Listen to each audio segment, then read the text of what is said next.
আসসালামু আলাইকুম, welcome to Salma's kitchen. আজকে আমি রুই মাছের মাথা দিয়ে লাউ রান্না করব। এই জন্য আমি একটা 1.5 কেজি ওজনের রুই মাছের মাথা নিয়েছি। মাথাটাকে ভালো করে পরিষ্কার করে ধুয়ে নিয়েছি এবং লেবুর রস দিয়ে লবণ দিয়ে ভালো করে একদম কচলিয়ে ধুয়ে নিয়েছি, কয়েকবার পানি পাল্টিয়ে। সেই সাথে এখানে আমি একটা বড় লাউয়ের 3 ভাগের 1 অংশ খোসাটা ছাড়িয়ে এরকম করে টুকরো করে নিয়েছি, প্রায় 1/2 ইঞ্চি পরিমাণ পুরু করে। এবারে চলে যাব চুলায় রান্নাটা শুরু করতে। কড়াইতে দিয়ে দিব 3 টেবিল চামচ পরিমাণ রান্নার তেল। আমি সরিষার তেল দিয়ে রান্নাটা করছি, আপনারা যে কোনো তেল দিয়ে রান্নাটা করতে পারবেন। তেল ভালো করে গরম করে নিব।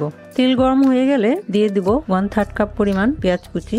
পেঁয়াজ কুচিটাকে হালকা লাল করে ভেজে নিব।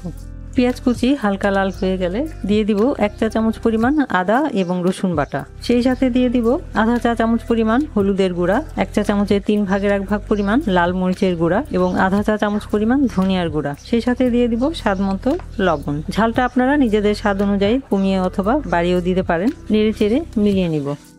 মিলিয়ে নিলাম। এই পর্যায়ে যোগ করব 1/3 কাপ পরিমাণ পানি। এবার মশলাটাকে ভালো করে কষিয়ে নিব। পানিটা দিলাম যেন পুড়ে না যায় মশলাটা।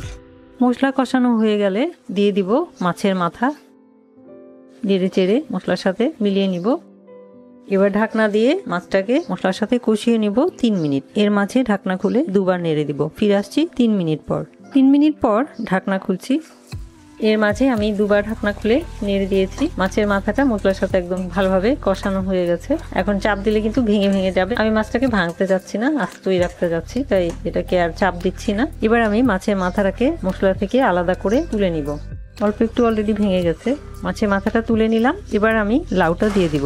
নেড়ে চেড়ে মশলার সাথে মিলিয়ে নিলাম। এবার ঢাকনা দিয়ে মশলার সাথে লাউটাকে কষাবো 3 মিনিট ধরে। এর মাঝে একবার ঢাকনা খুলে নেড়ে দিব।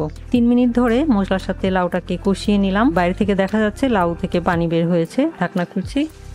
লাউ থেকে অনেক পানি বের হয়েছে। এবারে লাউটাকে ভালো করে সেদ্ধ করে নেওয়ার জন্য দিয়ে দিব মেজারমেন্ট কাপের 1 কাপ পরিমাণ পানি। এবার ঢাকনা দিয়ে লাউটাকে সেদ্ধ হওয়ার জন্য রান্না করব 3 মিনিট। 3 মিনিট পর ঢাকনা খুলছি। এবার চেক করে দেখব লাউ সেদ্ধ হয়েছে কিনা। লাউ একদম সেদ্ধ হয়ে গেছে। এই পর্যায়ে যোগ করব একটা টমেটো 6 টুকরা করে। লাউটা সেদ্ধ হওয়ার পরই আমি টমেটোটা যোগ করছি, কারণ আগে টমেটো যোগ করে দিলে অনেক সময় সবজি সেদ্ধ হয় না, তাই সবজি সিদ্ধ করে তারপর টমেটোটা যোগ করলে আর রিস্ক থাকে না। এবারে যোগ করব সেই যে মাছের মাথা কষিয়ে রেখেছিলাম, সেই মাছের মাথা। নেড়ে চেড়ে মিলিয়ে নিব। এখন আমি আবারও ঢাকনা দিয়ে রান্না করব 3 মিনিট। আরো 3 মিনিট পর ঢাকনা খুলছি। এ পর্যায়ে আমি প্রথমে যোগ করব 5টি আস্ত কাঁচামরিচ। এই আস্ত 5টা কাঁচামরিচ থেকে আমি 2টা কাঁচামরিচ ভেঙে দিব আর 3টা আস্ত দিয়ে দিলাম। সেই সাথে দিয়ে দিব আধা কাপ পরিমাণ ধনিয়া পাতা কুচি। লাউ তরকারিতে অবশ্যই ধনিয়া পাতা কুচি দিতে হবে, তা না হলে কিন্তু লাউয়ের আসল স্বাদটা পাওয়া যাবে না। এবার নেড়ে চেড়ে সবকিছু একসাথে মিলিয়ে নিব। লাউ, ধনিয়া পাতা আর কাঁচামরিচের ঘ্রাণটা তরকারিতে আসার জন্য দিয়ে দিলাম ঢাকনা 2 মিনিটের জন্য। 2 মিনিট পর ঢাকনাটা তুলে নিচ্ছি। হাতলটা ধরে একটু নেড়ে নিব। রান্নাটা আমার হয়ে গেছে। এবার চুলা বন্ধ করে দিচ্ছি। এবার পরিবেশনের পালা। সরাসরি কড়াই থেকে সার্ভিং ডিশে ঢেলে নিব।